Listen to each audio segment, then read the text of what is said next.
ایک درویش تھے حضرت ابو ہاشم ان کا نام تھا.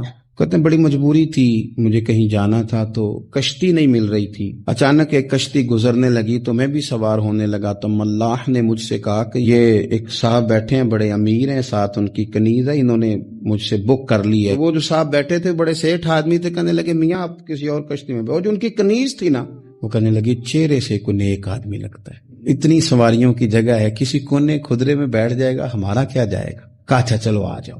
کہتے میں کونے میں بیٹھ گیا. تھوڑا رستہ آگے گیا, انہوں نے کھانے کا سامان نکالا, مجھے بھی کھلایا, لیکن کھاتے کھاتے میری نظر پڑی تو اس میں تو شراب کے برتن بھی تھے معاذ اللہ. پھر اس شخص نے کھانا کھانے کے بعد اس کنیز سے کہا کہ مجھے معاذ اللہ گانا سناؤ. وہ گانے گانے لگی, یہ میری طرف متوجہ ہونے لگا, مجھے کہنے لگا سنو. میں نے کہا میں یہ نہیں سنتا. تو کہنے لگا تو کیا سنتا ہے؟ تو کہنے لگے میں سناؤں کیا سنتا ہوں. کہا سنائیے. فرماتے میں نے قرآن پاک پڑھنا شروع کر دی. تو کہتے ہیں میں نے اسے چند آیتیں سنائیں, اس کی تو کیفیت ہی بدل گئی.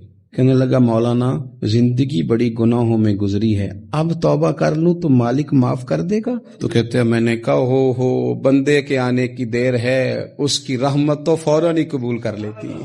کہتے اس نے اس کنیز کو آزاد کیا, دولت اللہ کی راہ میں خیرات کی, 40 سال میرے ساتھ رہا. پھر میں نے اس کی زبان سے سوائے خیر کے جملہ نہیں سنا. ایک کی بات کرتا تھا, کہتا تھا شیخ کاش آپ مجھے تھوڑا پہلے مل جاتے.